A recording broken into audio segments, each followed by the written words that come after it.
વંદે માતરમ વિદ્યાર્થી મિત્રો, Oxford school of science શાળા પરિવારમાં આપનું સ્વાગત છે.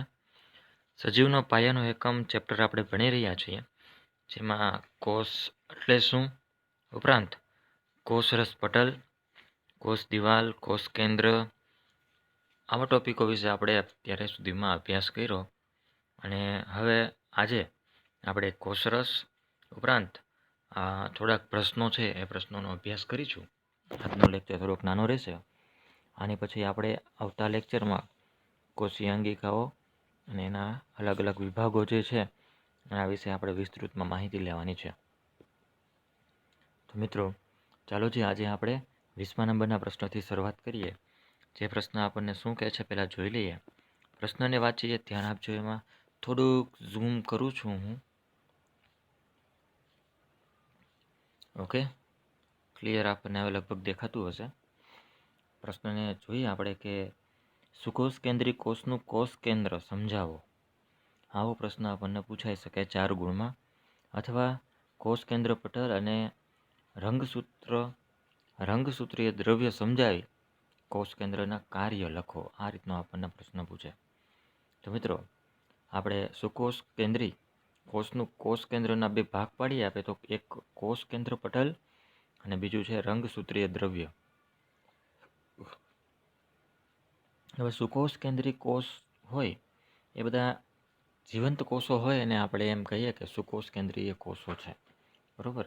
હવે કોષમાં જો કોષરસ ના હોય મિત્રો, તો આપણે કહી શકીએ કે એ કોષ છે જીવંત નથી.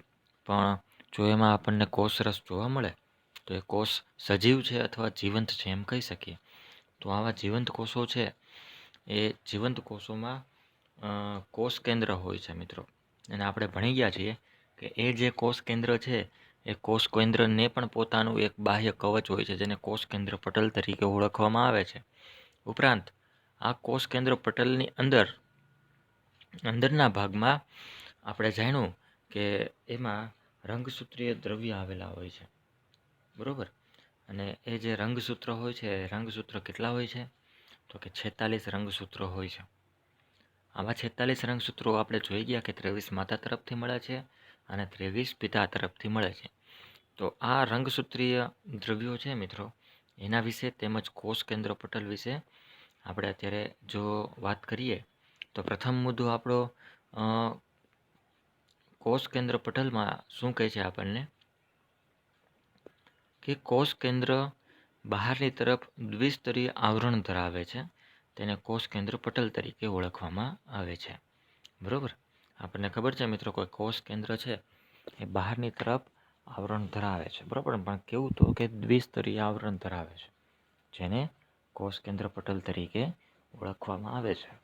ત્યારબાદ બીજા પોઈન્ટમાં આપણે જોઈએ કે કોષ કેન્દ્ર પટલમાં આવેલા છિદ્રો દ્વારા દ્રવ્યનું કોષ કેન્દ્રની અંદર તરફ અને બહારની તરફ કોષ રસ તરફ પરિવહન થઈ શકે છે.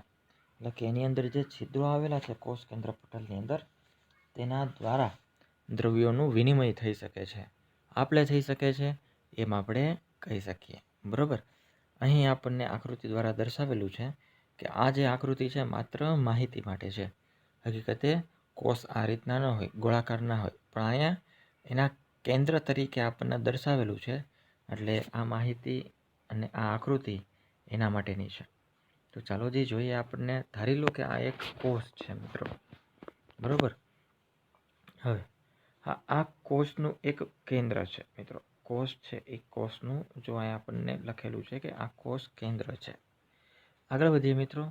કોષ કેન્દ્રમાંથી અહીં કોષ કેન્દ્ર રસ હોય છે, બરાબર. કોષ કેન્દ્ર રસ એ એરો ક્યાં જાય છે તમે જોઈ શકો છો. ઉપરાંત કોષ કેન્દ્રીય કલાના છિદ્રો અહીં આપણને ત્યાં જોવા મળે છે. ઉપરાંત કોષ કેન્દ્રિકા અહીંયા ચોખ્ખું જોવા મળે છે અંદરના મધ્ય ભાગમાં, અને કોષ કેન્દ્રીય કલા અહીં આપણને જોવા મળે છે. તો જે આકૃતિ છે માત્ર માહિતી માટેની છે, બરાબર. અને ત્યારબાદ ઉપરાંત આપણે તેમાં રંગસૂત્રીય દ્રવ્યમાં જો આપણે વાત કરવી હોય તો રંગસૂત્રીય દ્રવ્ય, જેને આપણે જાણીએ અત્યારે કે કોષ કેન્દ્ર છે, બરાબર. કોષ કેન્દ્રની એકદમ અંદરના ભાગમાં આપણે જાણીએ છીએ કે રંગસૂત્રીય દ્રવ્ય આવેલા હોય છે. તો જે કોષો વિભાજન અવસ્થામાં ન હોય તેમાં રંગસૂત્રીય દ્રવ્ય દોરીના જથ્થા જેવી રચના ધરાવે છે. હવે કોષો પણ વિભાજન પામતા હોય છે મિત્રો, અને કોષો છે એ પ્રજનન દ્વારા વિભાજન પામી અને એ અન્ય 2 નવા કોષોમાં રૂપાંતરિત થાય છે. પરંતુ અહીં વાત આપણે એ કરેલી છે કે જે કોષો વિભાજન અવસ્થામાં ન હોય તેમાં રંગસૂત્રીય દ્રવ્ય કેવું, તો કે દોરીના જથ્થા જેવી રચના ધરાવે છે. હવે આ રંગસૂત્રીય દ્રવ્યના ભાગ સ્વરૂપે ડીએનએ હોય છે. એટલે કે રંગસૂત્ર હોય ને મિત્રો, એ રંગસૂત્રના અંદરના ભાગમાં પણ ડીએનએ કંઈક આવેલું હોય છે, અને એ જે કંઈ આવેલું હોય છે તેને ડીએનએ કહેવામાં આવે છે. આપણે નામ સાંભળેલું છે ડીએનએ, બરોબર, અને આરએનએ. પણ આરએનએ વિશે વાત નથી કરવી આપણે અત્યારે આપણે ડીએનએ વિશે જ માહિતી મેળવીએ કે રંગસૂત્રીય દ્રવ્યના ભાગ સ્વરૂપે ડીએનએ હોય છે. અને અહીં આપણને પૂછવામાં આવે કે ડીએનએનું ફૂલ ફોર્મ શું થાય, તો અહીં કાઉન્સમાં આપણને જોવા મળે છે કે ડીઓક્સીરિબોઝ ન્યુક્લિક એસિડ, એવું તેનું ફૂલ ફોર્મ થાય છે, જે આપણે યાદ રાખવાનું રહે, બરાબર. ત્યારબાદ આપણે આગળ જોઈએ કે જ્યારે કોષ વિભાજન તરફ આગળ વધે, એટલે કે કોષનું જ્યારે વિભાજન થવામાં આવતું હોય ત્યારે રંગસૂત્રીય દ્રવ્ય છે મિત્રો એ સળિયા જેવા આકારની સંરચના ધરાવે છે, અને તેને રંગસૂત્રો તરીકે પણ ઓળખવામાં આવે છે, બરોબર. તેને રંગસૂત્ર. જો ડીએનએનો આમ હું તમને આકાર દર્શાવું તો ડીએનએનો આકાર કાંઈક આ રીતનો હોય, બરોબર. હવે કલર થોડોક બદલી નાખું, હું કેવો કલર લઉં, ઓકે આવો કલર લઈ લઉં છું. આવો કદાચ આકાર તમે જોયેલો હોય. આ મિત્રો ડીએનએનો આકાર છે, બરોબર. ડીએનએ આકાર આ રીતના આપણને જોવા મળે છે. તો અહીં આપણને કીધેલું છે કે જ્યારે કોષ વિભાજન તરફ આગળ વધે ત્યારે રંગસૂત્રીય દ્રવ્ય સળિયા જેવા આકારની સંરચના ધરાવે છે. તો અહીંયા જે સળિયા જેવો આકાર આપણને જોવા મળે છે તેવી રચના ધરાવે છે, અને તેને રંગસૂત્રો કહેવામાં આવે છે. તો અહીંયા આપણે જે જોવા મળ્યું, શું જોવા મળે છે, તો કે આ બધા છે એ રંગસૂત્રો છે, બરાબર. ઓકે, આગળ વધીએ. રંગસૂત્રો આનુવંશિકતા માટેની માહિતીના લક્ષણો ડીએનએના અણુ સ્વરૂપે ધરાવે છે. અહીં આ જે રંગસૂત્રો હોય છે મિત્રો, તેમાં આનુવંશિકતાના લક્ષણો હોય છે. એટલે કે પિતૃ પેઢી તરફથી તેની અનુગામી પેઢી તરફ આવનારા લક્ષણો હોય છે. એટલે કે રંગસૂત્રોમાં જેવા લક્ષણો હોય તેવા લક્ષણો તેની આગળની પેઢીના લોકોને મળે છે, બાળકોને મળે છે.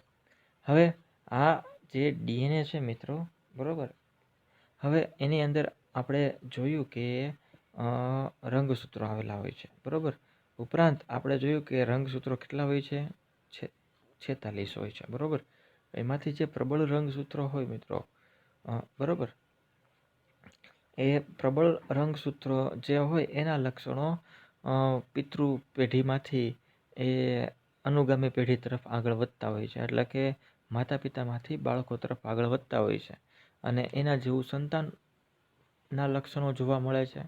એટલે કે એ જે રંગસૂત્રો છે એ રંગસૂત્રો જો પિતાના પ્રબળ હોય તો બાળકમાં જે લક્ષણો છે, આનુવંશિક લક્ષણો એ પિતા જેવા હોય, અને જો રંગસૂત્રો માતાના પ્રબળ હોય તો તેમાં આનુવંશિક લક્ષણો માતાના જેવા હોય, બરાબર.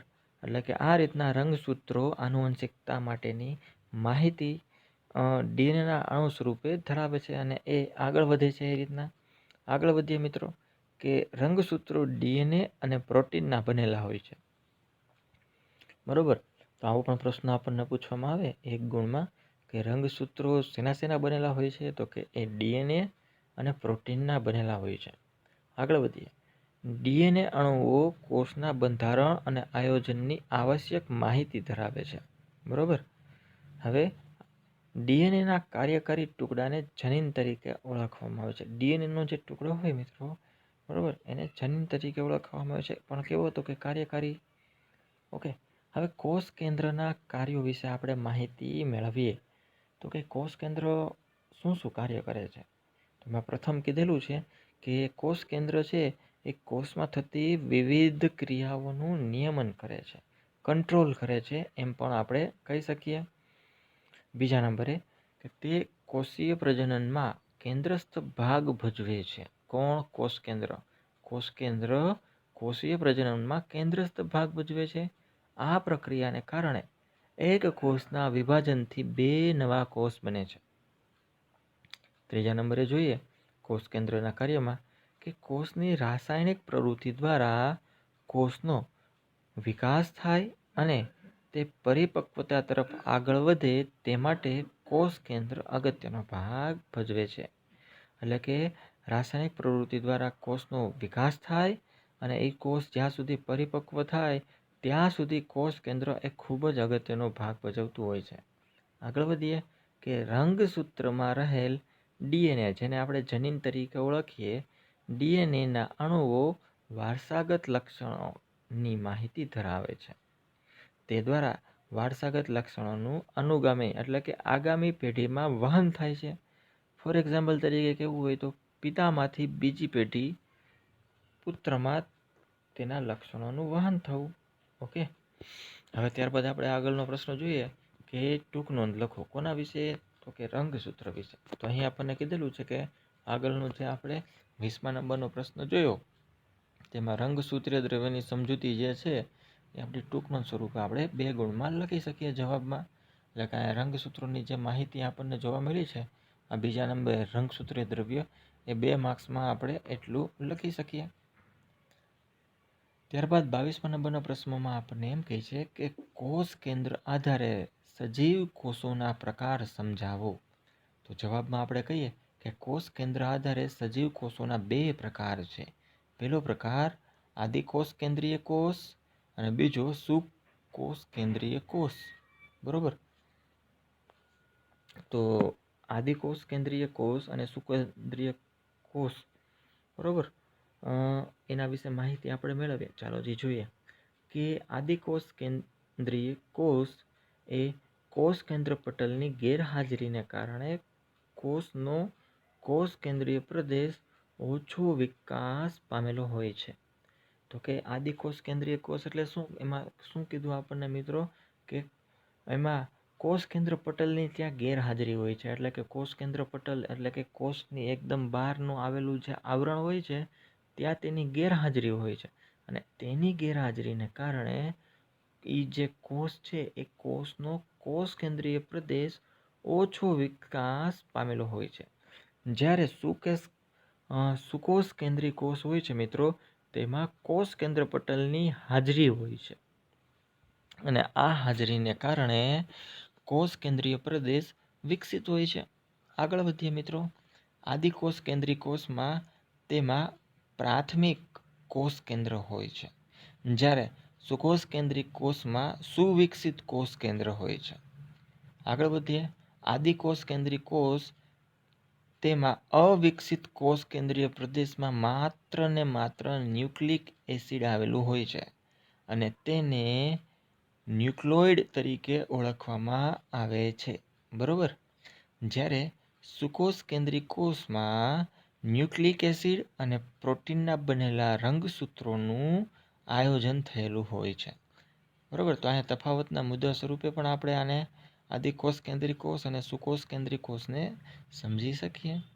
આગળ વધીએ કે આદિકોષ કેન્દ્રીય કોષ હોય છે મિત્રો, તેમાં કોષ કેન્દ્ર પટલ તેમજ પટલીય કોષીય અંગિકાઓની પણ ગેરહાજરી હોય છે. જુઓ જી મિત્રો, કેટલી ગેરહાજરી હોય છે. બરોબર, પહેલું તો કોષ કેન્દ્ર પટલ ન હોય, પછી આમાં કીધું છે કે કોષ કેન્દ્ર પટલ તેમજ પટલીય કોષીય અંગિકાઓ પણ નથી હોતી. અને આના એક્ઝામ્પલમાં આપણે કેવું હોય તો બેક્ટેરિયાનો કોષ છે એ બેક્ટેરિયાનો કોષ આદિકોષ કેન્દ્રીય કોષ હોય છે. એટલે મિત્રો આપણે એમ કહી શકીએ કે આદિકોષ કેન્દ્રીય કોષ છે એ નિર્જીવ કોષ છે, એમ પણ આપણે કહી શકીએ. બરોબર, જ્યારે સુકોષ કેન્દ્રીય કોષ છે એ સજીવ અથવા જીવંત કોષ છે એમ પણ કહી શકીએ. તો અહીં સુકોષ કેન્દ્રીય કોષનો છેલ્લો ટોપિક આપણો બાકી છે તેને જોઈએ કે સુકોષ કેન્દ્રીય કોષમાં કોષ કેન્દ્ર પટલ તેમજ પટલીય કોષીય અંગિકાઓની હાજરી હોય છે. બરોબર, ઉદાહરણ તરીકે વનસ્પતિ કોષ અને પ્રાણી કોષ. ઓકે, ત્યારબાદ આપણને ટૂંકી માહિતી આપવાનું કીધું છે કે આદિકોષ કેન્દ્રીય કોષ કેવો હોય. બરોબર, જેને આપણે પ્રોકેરિયોટિક કોષ તરીકે પણ ઓળખવામાં આવે છે. તો અહીં આકૃતિ સ્વરૂપે અહીંયા આપણને જોવા મળે છે. ચર્ચા કરીએ આપણે કે પ્રાથમિક પ્રકારનું કોષ કેન્દ્ર ધરાવતા કોષને આદિકોષ કેન્દ્રી કોષ કે પ્રોકેરિયોટિક કોષ તરીકે ઓળખવામાં આવે છે. આવા કોષ ધરાવતા સજીવોને આદિકોષ કેન્દ્રી સજીવ તરીકે ઓળખવામાં આવે છે. ફોર એક્ઝામ્પલ તરીકે બેક્ટેરિયા જીવાણુ જેને કહીએ છીએ. બીજું કે સાયનોબેક્ટેરિયા જેને નીલહરિત લીલ તરીકે ઓળખવામાં આવે છે. અહીં આકૃતિમાં આપણને સ્પષ્ટ સ્વરૂપે જોવા મળે છે કે રિબોઝોમ્સ અહીં ડોટ સ્વરૂપે જોવા મળે છે. જુઓ જે આકૃતિમાં રિબોઝોમ્સ ક્યાં આપણને જોવા મળે છે. રિબોઝોમ્સ છે, કોષ કેન્દ્ર પટેલ છે, એની આકૃતિ એમાં નામ સાથે જે એરા મારેલા છે એ જોતા જાઓ.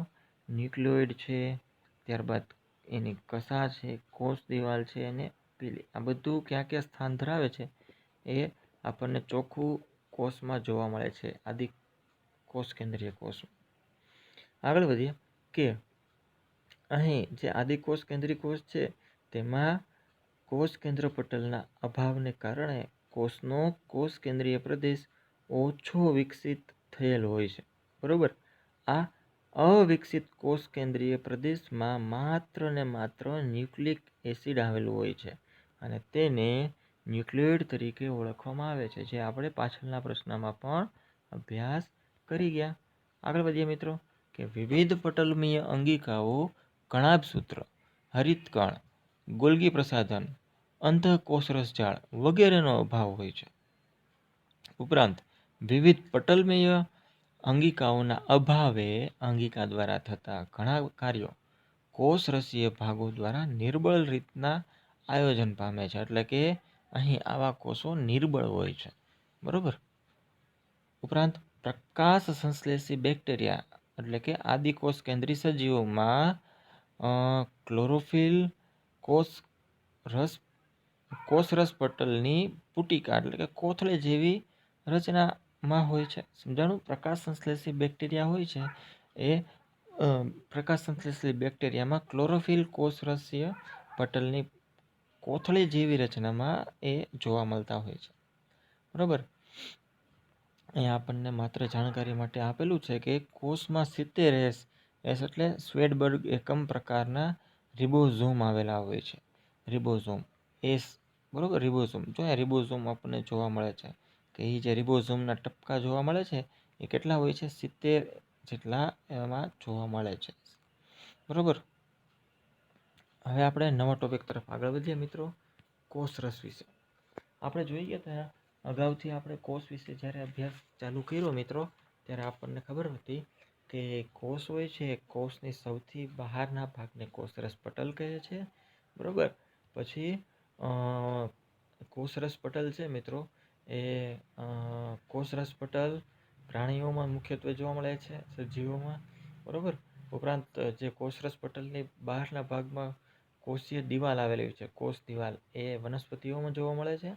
ઉપરાંત જે કોષ હોય છે, કોષના કેન્દ્રમાં કોષ કેન્દ્ર હોય છે અને કોષ કેન્દ્રથી થોડાક ઉપરના ભાગમાં કોષ રસ હોય છે. તો આ જે કોષ રસ હોય છે મિત્રો, એ કોષ રસ એક સ્નિગ્ધ પ્રવાહી હોય છે. આપણે એમ કહી શકીએ કે આ એક એવું પ્રવાહી છે કે જે કોષને જીવિત રાખે છે. તો તેના વિશે આપણે અત્યારે માહિતી મેળવીએ કોષરસ વિશે, કે કોષરસ પટલની અંદર આવેલા પ્રવાહીને કોષરસ કહે છે. તે કોષનો મોટો વિસ્તાર ધરાવે છે. બરોબર. કારણ કે કોષરસ એ ઘણો બધો વિસ્તાર આવરી લે છે અને ખૂબ ઓછું અભિરંજક ગ્રહણ કરતો હોવાથી હંગામી આસ્થાપનમાં ઝાંખા વિસ્તાર તરીકે જોવા મળે છે. એટલે કે જ્યારે કોઈ પણ કોષને સ્લાઇડ ઉપર મૂકવામાં આવે અને તેમાં અભિરંજક ઉમેરવામાં આવે ત્યારે કોષરસ છે એ ખૂબ જ ઓછું અભિરંજક દ્રવ્ય છે એનું ગ્રહણ કરે છે, માટે તે ખૂબ જ આછા અભિરંજિત થયેલું જોવા મળે છે આપણને. બરાબર. સુકોષ કેન્દ્રીય કોષમાં વિશિષ્ટ પ્રકારની પટલીય કોષીય અંગિકાઓ હોય છે. આ બધી અંગિકાઓ કોષ માટે વિશિષ્ટ કાર્ય કરતી રહેતી હોય છે. ત્યારબાદ આપણને કીધું છે કે વાયરસના ઉદાહરણ દ્વારા પટલનું મહત્ત્વ સમજાવો. તો વાયરસ કોઈ પણ પ્રકારના પટલ ધરાવતા નથી હોતા મિત્રો, બરાબર. એટલે કે વાયરસ હોય છે, વાયરસની ફરતે કોઈ પણ પ્રકારનું એક પણ આવરણ નથી હોતું.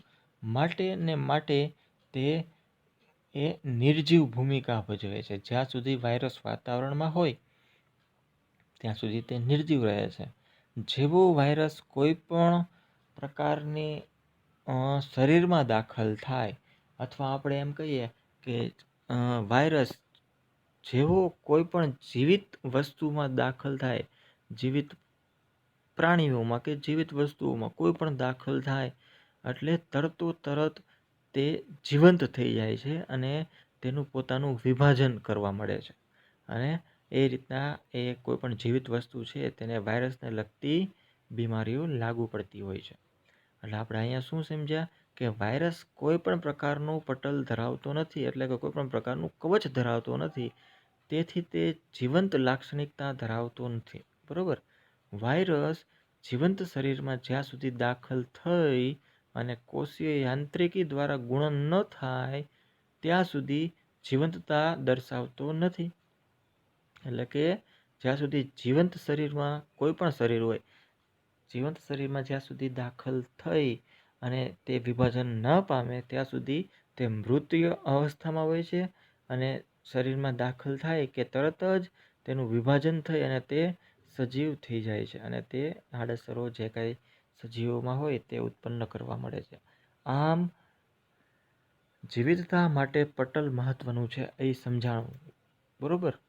આમ જીવન માટે આવા બેક્ટેરિયા, વાયરસને બાહ્ય કવચ હોવું જરૂરી છે. જ્યારે બેક્ટેરિયા હોય છે મિત્રો, એ બેક્ટેરિયાને બાહ્ય કવચ હોય છે, એટલે તે હવામાં પણ જીવંત હોય છે, બરોબર.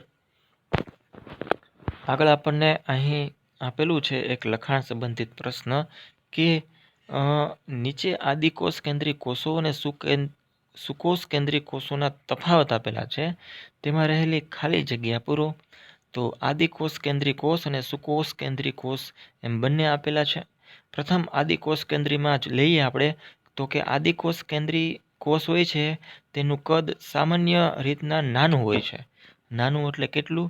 તો કે 1 માઇક્રોમીટરથી લઈને 10 માઇક્રોમીટર સુધી. અહીં મિત્રો આ જે આપણને સંજ્ઞા દેખાય છે, હું કલર પહેલાં બદલી નાખું, રેડ લઈ લો, ઓકે. તો અહીં જે આપણને સંજ્ઞા દેખાય છે એ સંજ્ઞા મ્યુની છે. આ જો હું તમને દર્શાવું ને, આ જે સંજ્ઞા છે ને એ મ્યુ કહેવાય.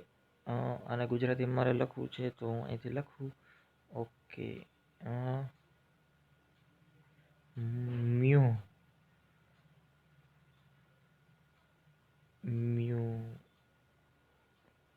બરાબર, આ રીતના એને વચાય. અને આમ ગુજરાતીમાં આ રીતના લખી શકીએ, અને ઇંગ્લિશમાં જો લખવું હોય તો આ રીતના લખાય,